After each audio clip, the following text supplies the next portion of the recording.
Hello friends. कल हमने देखा था कि परावर्तन होता क्या है, परावर्तन के कितने प्रकार होते हैं और परावर्तन के नियम क्या क्या होते हैं। जब भी परावर्तन की घटना घटित होगी उस जगह पे दो नियम जो मैंने बताए थे कि कोण आई बराबर क्या होता है, कोण आर।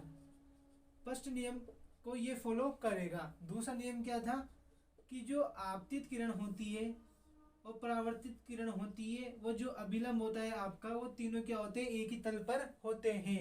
जहां कहीं भी परावर्तन की घटना घटित होगी वो हमेशा इन दो नियमों को फॉलो करेगी। तो मैंने आपको उस वीडियो में बहुत अच्छी तरीके से समझाया है। जो आज नए जुड़े हैं कृपया वो चैनल की प्लेलिस्ट पे जाकर उन वीडियो को जरूर देख लें। मैंने फर्स्ट वीडियो में साइंस का सिलेबस डिस्कस किया है तथा दूसरी वीडियो में परावर्तन और उसके प्रकार तथा नियमों को जानकारी मैंने उसमें दी है। तो आज हम देखेंगे आज के गोल। हम आज जानेंगे कुछ महत्वपूर्ण परिभाषाएं और गोलीय दर्पण की सामान्य जानकारी। महत्वपूर्ण परिभाषाएं जो हमारे आगे आने वाले टॉपिक है गोलीय दर्पण, जिसमें हम प्रतिबिंब निर्माण सीखेंगे। उसमें बहुत सी परिभाषाएं हमारे सामने, बहुत से शब्द आएंगे जिनके बारे में हमें जानकारी नहीं है, जैसे ध्रुव है, वक्रता केंद्र है, वक्रता त्रिज्या है, द्वारक है। इन सभी परिभाषाओं का अध्ययन और उनके बारे में हम जो समझेंगे वो इस वाले टॉपिक में हम समझेंगे। और इसके बाद हम गोलीय दर्पण के बारे में जो नॉर्मल जानकारी है उसके बारे में डिस्कस करेंगे।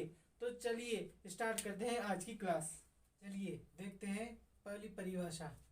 पहली परिभाषा है हमारे पास द्वारक। तो हम द्वारक किसे कहते हैं? मान लीजिए कोई क्या है, दर्पण का क्या है, वक्र पृष्ठ है। ये क्या है, एक दर्पण का वक्र पृष्ठ। इसके बाहरी भाग पे तो क्या हो रहा है, लेप हो रहा है। मान लीजिए इस प्रकार का कोई दर्पण है, इसके इस साइड तो क्या हो रहा है, लेप, और इस साइड क्या हो रहा है, एकदम फ्लैट कांच। तो क्या होगा, प्रकाश किधर पड़ेगा, इस साइड पड़ेगा प्रकाश, क्योंकि इधर तो लेप हो रहा है तो इधर तो हम देख नहीं सकते, लेकिन प्रकाश किस साइड पड़ रहा है, इस साइड पड़ रहा है। जैसे कोई कांच लिया आपने, तो कांच पे इस कांच के इस साइड में लेप हो रहा है तो प्रकाश इस वाले भाग पे पड़ रहा है। तो जिस भाग पर प्रकाश गिरता है उसी भाग को हम क्या कहते हैं, द्वारक कहते हैं।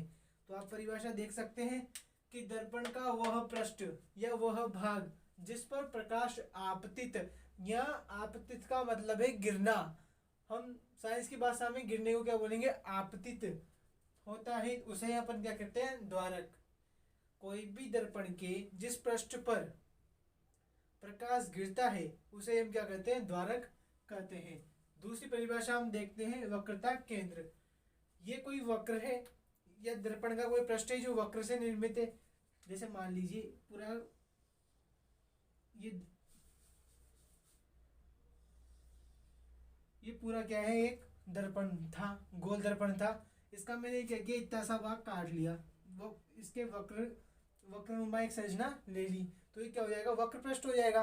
तो क्या हो जाएगा, तो द्वार अपन क्या कहेंगे, वक्रता केंद्र किसे कहेंगे कि दर्पण के, ये क्या है, वक्र, इसके पृष्ठ से क्या निर्मित होगा, एक, जब इन दोनों पृष्ठों को मिलाएंगे तो क्या होगा, एक वृत्त का निर्माण होगा। और जो वृत्त का निर्माण होगा, जो वृत्त का केंद्र होगा, उसे हम क्या कहेंगे, वक्रता केंद्र कहेंगे। तो आप इसकी परिभाषा लिख सकते हैं, दर्पण के वक्र पृष्ठ से निर्मित, दर्पण के वक्र पृष्ठ से निर्मित जो वृत्त होता है उसके केंद्र को अपन क्या कहते हैं, वक्रता केंद्र कहते हैं।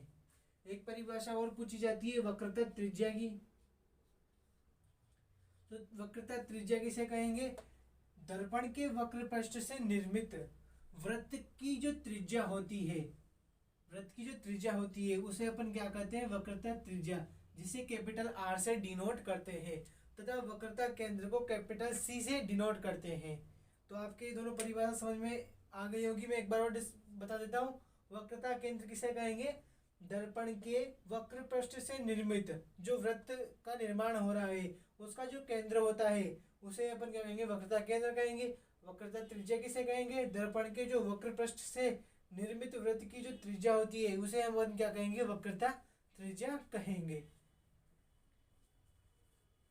आगे हम बात करते हैं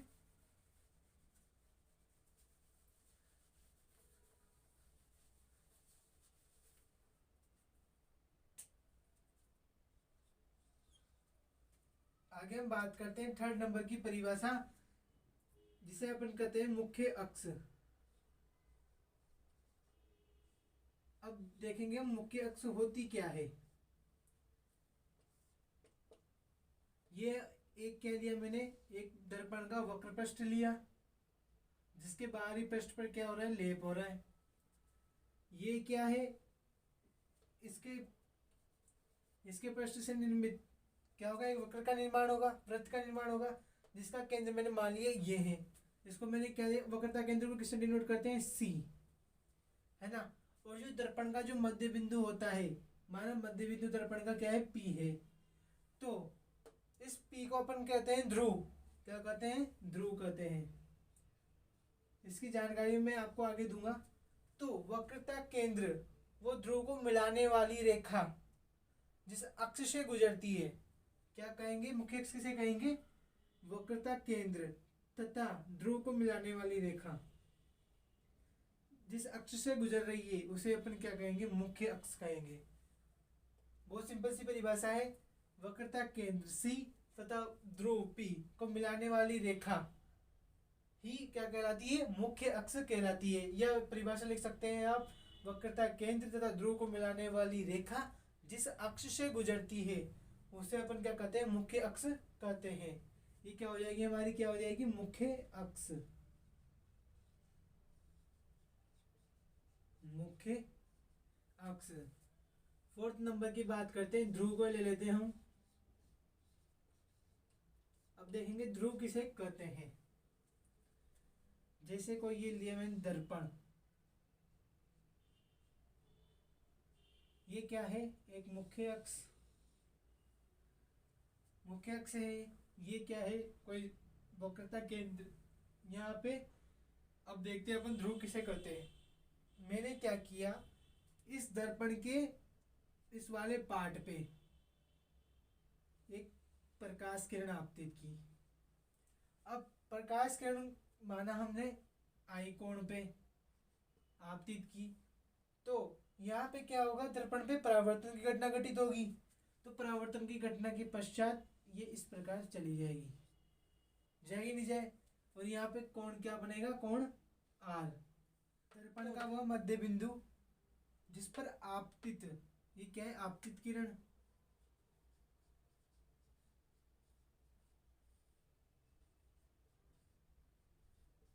आपतित किरण,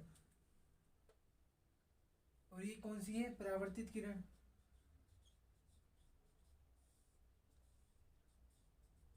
तो अब देखते हैं इसकी परिभाषा।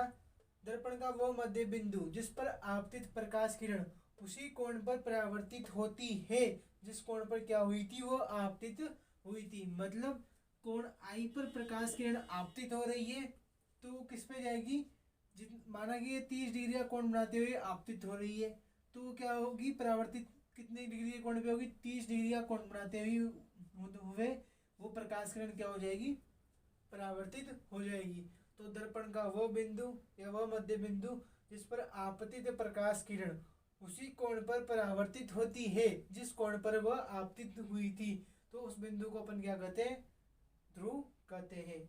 यह दर्पण के मध्य बिंदु को अपन ध्रुव कहते हैं। आप ये परिभाषा भी लिख सकते हैं कि दर्पण का मध्य बिंदु को हम क्या कहते हैं, ध्रुव कहते हैं, जिसे अपन क्या कहते हैं, पी से डिनोट करते हैं। अब हम देखते हैं मुख्य फोकस। मुख्य फोकस किसे कहेंगे। मैंने क्या लिया, एक दर्पण लिया जिसके बाहरी पृष्ठ पर क्या हो रहा है, लेप हो रहा है। अब ये क्या है, इसका वक्रता केंद्र है। अब मैंने क्या किया, ये क्या हो जाएगी, मुख्य अक्ष हो जाएगी। अब मैंने क्या किया कि दो प्रकाश किरणें, एक ऊपर एक नीचे, को मुख्य अक्ष के समांतर है नहीं है, तो ये देखो सीधी जा रही है, ये इसके समांतर, ये इसके समांतर है, ये इसके समांतर है। तो मैंने क्या किया, मुख्य अक्ष के समानांतर दो प्रकाश किरणें दर्पण पर आपतित होती है, तो परावर्तन के पश्चात यह क्या घटना होगी, दर्पण पर आने के बाद परावर्तन की घटना घटित होगी। परावर्तन के पश्चात जिस बिंदु पर जाकर मिलती है, ये दोनों प्रकाश किरणें परावर्तन की घटना के बाद कहाँ पे मिल रही है, इस बिंदु पे, इस एफ पे मिल रही है, एफ बिंदु पे मिल रही है। तो जिस बिंदु पर जाकर मिलती है उसे ही हम क्या कहेंगे, मुख्य फोकस कहेंगे। एक बार और ध्यान से सुनिएगा। दर्पण पर आप मुख्य अक्ष के समांतर, माफ कीजिएगा, मुख्य अक्ष के समांतर दर्पण पर आपतित प्रकाश किरणें परावर्तन के पश्चात जिस बिंदु पर जाकर मिलती है उसे ही अपन क्या कहेंगे, मुख्य फोकस कहेंगे।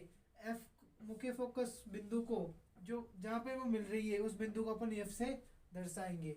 अगली परिभाषा की बात करते हैं, फोकस तल। तो यहाँ पे भी क्या होगा, मुख्य अक्ष के समांतर प्रकाश किरणें आ रही है दर्पण पे, तो परावर्तन की घटना घटित हो रही है। परावर्तन की घटना घटित होने के बाद जिस तल में जाके, ये मानिए यहाँ पे क्या है, फोकस था, तो फोकस का तल है नहीं है, यहाँ पे देखिए ये तीनों सारे बिंदु एक ही तल में आ रहे हैं, मतलब एक ही लाइन में आ रहे हैं, तो अपन इसे क्या बोल सकते हैं, एक तल बोल सकते हैं। तो मुख्य अक्ष के समांतर दर्पण पर आपतित प्रकाश किरण परावर्तन के पश्चात जिस तल में जाकर मिलती है उसे ही अपन क्या कहते हैं, फोकस तल कहते हैं। जैसे फोकस यहाँ पर है, तो अब इसके तल में कहीं पे भी प्रकाश किरणें मिले, कहीं पे भी मिल सकती है, क्योंकि यहाँ ये क्या है, फोकस बिंदु का क्या है, एक तल है, तो इस तल में कहीं पर भी प्रकाश किरणें आपस में एक दूसरे को मिल सकती है, उसे अपन क्या कहेंगे, फोकस तल कहेंगे। आप सभी को ये चित्र साथ के साथ बनाने हैं, क्योंकि जो बोर्ड में वहाँ पे आपकी ये एक एक नंबर में परिभाषाएं पूछी जाएंगी, वहाँ पे आपको परिभाषा भी लिखनी है और साथ में ये चित्र भी बनाने हैं, तभी आपको पूरा एक नंबर दिया जाएगा। तो आपको ये परिभाषा समझ में आ गई है। एक बार मैं और बता दूँ, क्योंकि ये दोनों परिभाषाएं बहुत इंपॉर्टेंट है, क्योंकि ये बहुत सी बार पूछी गई है बोर्ड के पेपर में। मुख्य फोकस किसे कहेंगे, मुख्य अक्ष के समांतर दर्पण पर आपतित प्रकाश किरणें परावर्तन के पश्चात जिस बिंदु पर जाकर मिलती है उसे हम मुख्य फोकस कहते हैं। तो फोकस तल किसे कहेंगे, मुख्य अक्ष के समांतर दर्पण पर आपतित प्रकाश किरणें परावर्तन के पश्चात जिस तल में जाकर मिलती है उसे अपन क्या कहते हैं, फोकस तल कहते हैं। अगली परिभाषा हम देखते हैं, फोकस दूरी। तो फोकस दूरी किसे कहेंगे, बहुत ही इजी परिभाषा है। मुख्य फोकस और ध्रुव के मध्य की दूरी को अपन क्या कहेंगे, फोकस दूरी कहेंगे, जिसे अपन किसे डिनोट करते हैं, एफ से। फिर ध्यान से सुनिएगा, फोकस बिंदु व ध्रुव के मध्य की दूरी को अपन क्या कहते हैं, फोकस दूरी। ये आपकी इजी से डन हो गया। तो मैंने जितने भी महत्वपूर्ण परिभाषाएं आपको बताई है, ये इनमें से 2 या 3 परिभाषा हमेशा आपके पेपर में पूछी जाती है, और ये जो 6 नंबर का क्वेश्चन आता है उनमें डिवाइड के रूप में की जाती है। माना आपके एक 6 नंबर का क्वेश्चन है, अब 3 नंबर का उसमें एक मेजर क्वेश्चन पूछ लिया जाएगा, और बाकी जो 3 नंबर है उसमें से कुछ भी परिभाषा आपकी आ जाएगी। माना आपसे मुख्य फोकस की परिभाषा पूछ लेगा 1 नंबर में, दूसरे में मुख्य अक्ष की पूछ लेगा, और तीसरे में आपसे पूछ लेगा कि वक्रता केंद्र किसे कहते हैं। तो आपके वो एक 6 नंबर के क्वेश्चन को 4 पार्ट में डिवाइड कर देगा। फर्स्ट 3 नंबर का जो फर्स्ट क्वेश्चन देगा वो उसको मेजर कर देगा, बाकी 3 एक एक नंबर का जो क्वेश्चन बचेंगे उनमें 3 परिभाषाएं या 2 परिभाषाएं उसकी मर्जी से कोई भी वो पूछ सकता है। तो आपको ये परिभाषाएं जितनी भी मैंने 7 या 8 परिभाषा जितनी भी बताई है, आपको ये अच्छे से समझ लेनी है। अगर आपको समझने में दिक्कत हो रही है तो आप कमेंट बॉक्स में जरूर बताइएगा, और इससे अच्छी बात ये होगी आप वीडियो को एक बार शुरू से वापस देख लिए, क्योंकि मैंने इसको बहुत अच्छी तरीके से यहाँ पे बताया है। अब चलते हैं हम आगे गोले दर्पण के बारे में। अब अगला टॉपिक हम पढ़ेंगे गोले दर्पण, वो क्या काम करता है, कैसा बनता है, उसके अंदर कितने गोले दर्पण किसे कहते हैं, कौन कौन से दर्पण उसके अंदर आते हैं, उसके बारे में हम डिस्कस करेंगे। अब देखते हैं अपन गोले दर्पण के बारे में एक मजेदार बात। गोलीय दर्पण किसे कहते हैं, फर्स्ट बात हमारे सामने ये आती है कि भाई साहब ये गोलीय दर्पण होता क्या है। तो गोले दर्पण माना है कोई गोला है, अब इसका मैंने इतना सा प्रश्न क्या कर दिया, गायब कर दिया, इतना सा पृष्ठ काट लिया और इस पृष्ठ को मैंने इतना सा दे दिया ताकि एक वक्र या कर्व के रूप में हो सके। तो गोले दर्पण, ये इससे क्या हो जाएगा, गोले दर्पण का एक छोटा सा भाग हो जाएगा जिसे हम यहाँ दर्पण दर्पण पृष्ठ कहेंगे, दर्पण पृष्ठ कहेंगे। गोले दर्पण के अंतर्गत दो दर्पण आते हैं हमारे पास। फर्स्ट आता है अवतल दर्पण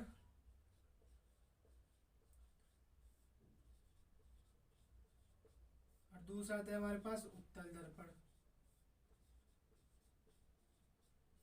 अब आपसे वो पूछ सकता है गोले दर्पण किसे कहते हैं, तो आप क्या क्या कहेंगे, क्या बताएंगे उसे, कि वह दर्पण जिनका पृष्ठ गोलीय होता है, क्या होता है, गोलीय होता है, उन्हें अपन क्या कहते हैं, गोले दर्पण कहते हैं।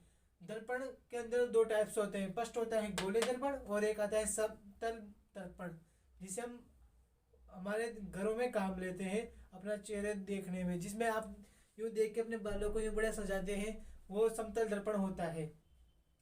तो गोले दर्पण में दो दर्पण आते हैं, अवतल दर्पण, उत्तल दर्पण। आपसे पूछा जाए कि दर्पण मुख्य रूप से कितने प्रकार के होते हैं, तो दो प्रकार के होते हैं। पहला होता है समतल दर्पण, दूसरा होता है गोले दर्पण। गोले दर्पण के पार्ट होते हैं अवतल दर्पण तथा उत्तल दर्पण, क्योंकि ये क्या होते हैं, गोल शेप में पाए जाते हैं, इसलिए इनको गोले दर्पण कहते हैं। अब आपने कभी एक एक्सपेरिमेंट जरूर किया होगा, आप अगर नहीं किया है तो उसको जरूर कीजिएगा।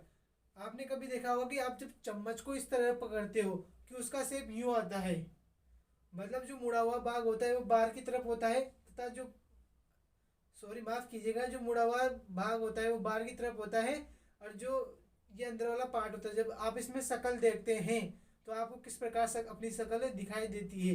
इस शेप में जो दर्पण होगा, जिसका बाहर जो पृष्ठ है वो बाहर की तरफ होगा, उसे अपन क्या कहेंगे, अवतल दर्पण कहेंगे। इस रूप में जो पृष्ठ होगा या इस रूप में जो दर्पण होगा या कोई भी वस्तु होगी, जैसे आपके पास चम्मच रहती है, चम्मच भी कैसी रहती है, इसी तरह रहती है, जिसमें आप अपनी शक्ल देखते हो तो कैसे दिखाई देती है, इस उसमें बड़ी दिखाई देती है आपको। तो किस कारण दिखाई देती है, इस अवतल दर्पण के कारण दिखाई देती है। तो ये क्या हो जाएगा, एक अवतल दर्पण कहलाएगा, अवतल दर्पण होगा। अब आप उस चम्मच को उल्टा कीजिए, उल्टा करते ही क्या हो जाएगा, आपका जो पृष्ठ था वो कुछ इस प्रकार आ जाएगा। आप इस साइड से देख रहे हैं, जो पृष्ठ था वो दूसरी तरफ घुमा दिया, जैसे दूसरी तरफ घूमेगा तो वो क्या हो जाएगा, वो पृष्ठ क्या हो जाएगा, उत्तल दर्पण हो जाएगा। इस आप जब चम्मच में इस प्रकार देखेंगे, इस साइड अपनी चेहरा देखेंगे तो आपको उल्टा चेहरा दिखेगा, और जब इस साइड चेहरा देखेंगे तो सीधा दिखेगा। तो इस शेप में कोई भी दर्पण या चम्मच जब इस शेप में होती है तो किसका काम करती है, अवतल दर्पण का काम करती है। जब इस शेप में होती है या उल्टा कर देते हैं तो कौन सा काम करती है, एक उत्तल दर्पण का काम करती है। तो आपको ये छोटी सी बात, अगर आपने जाके नहीं आज दिन तक ये एक्सपेरिमेंट नहीं किया है या चम्मच में आपकी शक्ल नहीं देखी है, तो आज जाके जरूर देखिएगा कि आपका चेहरा किस प्रकार दिखता है। तो ये थी आपकी एक मज़ेदार छोटी सी बात। अब आगे हम डिस्कस करेंगे गोली दर्पणों के बारे में।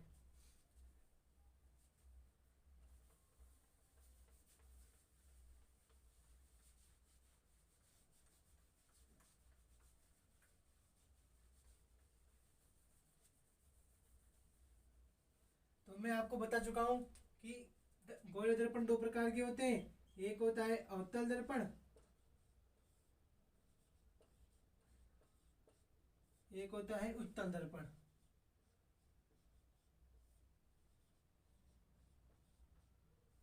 जो अवतल दर्पण होता है उसका जो बाहरी पृष्ठ होता है वो क्या होता है, मुड़ा हुआ रहता है, तथा आंतरिक पृष्ठ क्या होता है, परावर्तन का कार्य करता है। जो उत्तल दर्पण होता है इसके बाहरी पृष्ठ पर क्या होता है, लेप होता है। बाहरी पृष्ठ पर क्या, ये कौन सा हो जाएगा, बाहरी पृष्ठ, और ये हो जाएगा आंतरिक पृष्ठ। तो आपसे पूछा जाए कि अवतल दर्पण किसे कहते हैं, तो वह दर्पण जिसके बाहरी पृष्ठ पर तो लेप होता है पर आंतरिक पृष्ठ क्या करता है, परावर्तन का कार्य करता है, क्योंकि जब प्रकाश इस पर पड़ेगा तो ये क्या होगा, क्या करेगा, परावर्तन का कार्य करेगा। तो इसे अपन क्या कहेंगे, अवतल दर्पण। इसके बाहरी पृष्ठ पर तो लेप होता है, तो आंतरिक पृष्ठ परावर्तन का कार्य करता है। अब बात करते हैं उत्तल दर्पण की। ये इसका जो बाहरी पृष्ठ होता है, जो मुड़ा हुआ भाग होता है, वो क्या होता है, परावर्तक पृष्ठ कहलाता है, जो परावर्तन का कार्य करता है। तथा इसका जो आंतरिक पृष्ठ होता है, इस पे क्या होता है, लेप होता है, लेप चढ़ा होता है, या मतलब यहाँ कहें कि इस साइड का एरिया किसी पदार्थ को लगाकर पैक कर दिया जाता है। तो इसका अब आपसे पूछा जाए कि उत्तल दर्पण किसे कहेंगे, तो इसके क्या कहेंगे आप कि आंतरिक पृष्ठ पर तो क्या होता है, लेप होता है, तथा बाहरी पृष्ठ या परावर्तक पृष्ठ, इसका बाहरी पृष्ठ होता है जो क्या कार्य करता है, परावर्तन का कार्य करता है। तो ये हो जाएगी अवतल दर्पण तथा उत्तल दर्पण की परिभाषा है। और आपसे इसका चित्र पूछा जाए तो आपको ये चित्र बनाने हैं। अब आगे हम डिस्कस करते हैं इसके अंतर के बारे में।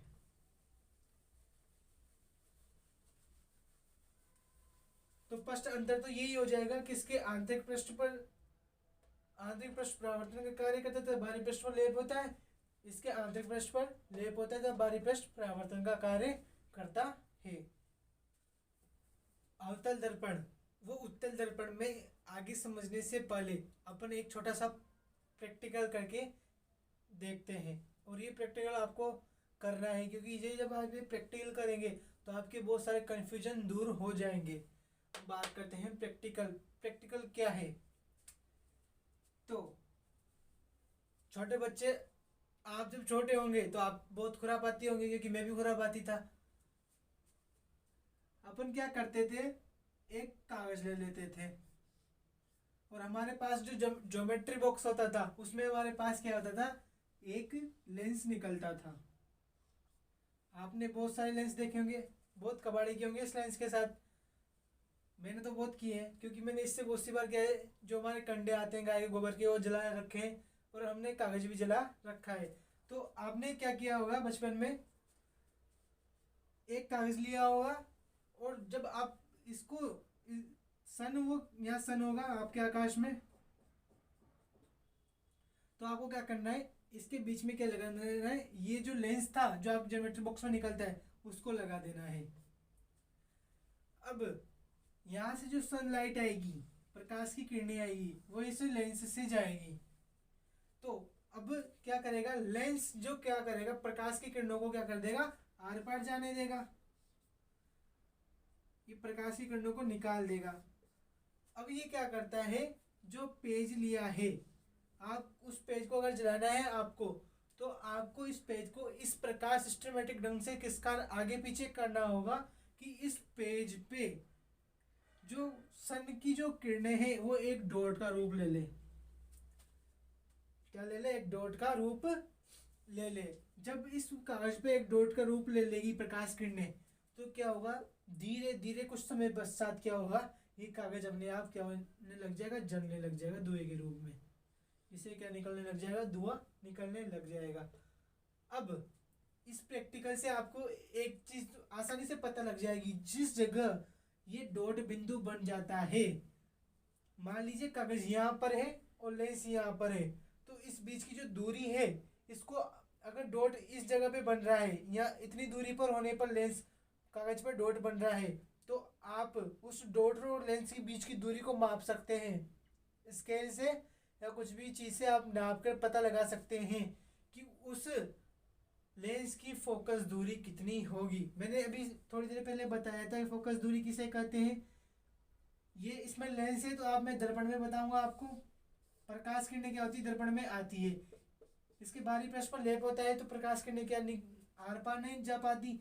तो क्या होता है, परावर्तन के पश्चात क्या होता है, प्रकाश किरणें क्या होती है, एक बिंदु पर आकर क्या हो जाती है, मिल जाती है, मतलब डॉट का रूप ले लेती है। जब प्रकाश किरणें एक डॉट का रूप ले लेती है तो उसे अपन क्या कहते हैं, फोकस बिंदु कहते हैं। तो फोकस बिंदु व दर्पण के मध्य की दूरी, मैंने कहा था फोकस बिंदु जब प्रकाश किरणें एक डॉट का रूप ले ले तो उसे फोकस बिंदु कह रहे हैं, और वो दर्पण से कितनी दूरी पर है, इसे ही अपन क्या कहते हैं, फोकस व दर्पण के मध्य की दूरी को क्या कहते हैं अपन, फोकस दूरी, जिसे स्मॉल एफ से डिनोट करते हैं। तो वही क्या हो जाएगी, यहाँ पे भी वही सेम प्रोसेस होगा। जो ये पॉइंट है ये क्या है, इस लेंस का क्या है, फोकस है, फोकस बिंदु है। तो इस फोकस के और लेंस के मध्य की जो दूरी होगी उसे अपन क्या कहेंगे, फोकस दूरी कहेंगे। तो आप इस प्रैक्टिकल से जो आपकी ज्योमेट्री बॉक्स में जो लेंस आता है उसकी फोकस दूरी आसानी से पता लगा सकते हैं। तो आपने ये प्रैक्टिकल तो किया होगा, लेकिन आपको ये बात पता नहीं होगी कि ये जो डॉट आता है ये इसका फोकस बिंदु होता है। और अपन इस प्रकार क्या आसानी से क्या ज्ञात कर सकते हैं, फोकस दूरी ज्ञात कर सकते हैं। तो इस प्रैक्टिकल को आज जरूर करना, या अब इस वीडियो को देखने के बाद करना। तो आपके पास जो ज्योमेट्री बॉक्स में जो लेंस आता है आप उसकी क्या ज्ञात कर सकते हैं, फोकस दूरी। फोकस दूरी आप आसानी से निकाल सकते हैं। तो ऐसे इसको तो आप क्या कर सकते हो, घर पे भी कर सकते हो। लेकिन जब आपके प्रैक्टिकल कराए जाएंगे तो आपको जो लेंस दिए जाएंगे, ओरिजिनल वाले लेंस जो दिए जाएंगे आपको प्रैक्टिकल लैब में, उससे आप इस प्रैक्टिकल को करके जरूर देखना कि वो जो ओरिजिनल लेंस होते हैं वो उनकी फोकस दूरी कितनी होती है, उन पर डॉट कितनी दूरी पे बनता है। वहाँ पे आपको और मज़ा आएगा, क्योंकि उसमें एक प्योर तरीके से वो लेंस बने होते हैं, क्योंकि कांच के होते हैं। ये तो क्या प्लास्टिक के भी होते हैं, थोड़े बहुत इनमें कांच मिक्स होता है, इसलिए ये क्या करते हैं, इनमें थोड़ा क्या त्रुटि पाई जाती है। लेकिन जो आपको लैब में जो दिए जाते हैं वो प्योर होते हैं। तो अब हम आगे बात करेंगे। आशा करता हूँ आपको ये प्रैक्टिकल समझ में आ गया होगा। तो आप इस प्रकार के से भी ज्योमेट्री बॉक्स में निकलने वाले लेंस की फोकस दूरी ज्ञात कर सकते हैं। अब हम देखते हैं अवतल दर्पण तथा उत्तल दर्पण के बारे में आगे नॉलेज। अब हम अवतल दर्पण व उत्तल दर्पण के बारे में अगली वीडियो में डिस्कस करेंगे। कैसी लगी आपको ये वीडियो? अगर इसमें वीडियो में कोई दिक्कत आ रही है आवाज़ वगैरह में तो आप कमेंट करके ज़रूर बताइए, मैं आपके सवाल का आंसर जरूर दूंगा। अगर आपको किसी भी इस लेसन से संबंधित कोई भी डाउट है तो आप कमेंट बॉक्स में जरूर बताइएगा, मैं उस आपको डाउट सोल्व करने की पूरी कोशिश करूंगा। तो प्लीज़ इस वीडियो के लिए एक लाइक ज़रूर कर देना, और इस वीडियो को जो 10वीं क्लास के बच्चे हैं उनको ज़्यादा से ज़्यादा शेयर करना, ताकि उनको भी फ़ायदा हो सके। वीडियो को पूरा देखने के लिए थैंक यू, और इस चैनल को सब्सक्राइब जरूर कर देना। और जो आज नए स्टूडेंट्स आए हैं वो इससे पहले जो वीडियो हैं उनको ज़रूर देखें। हमारे चैनल की प्लेलिस्ट पे जाके मैंने वहाँ पे साइंस का सिलेबस भी डिस्कस किया है, और इससे पहले एक पार्ट और बनाया है जिसमें परावर्तन के प्रकार तथा परावर्तन के नियमों के बारे में डिस्कशन किया गया है। तो please share, subscribe and like. मिलते हैं अगली वीडियो में। Thank you.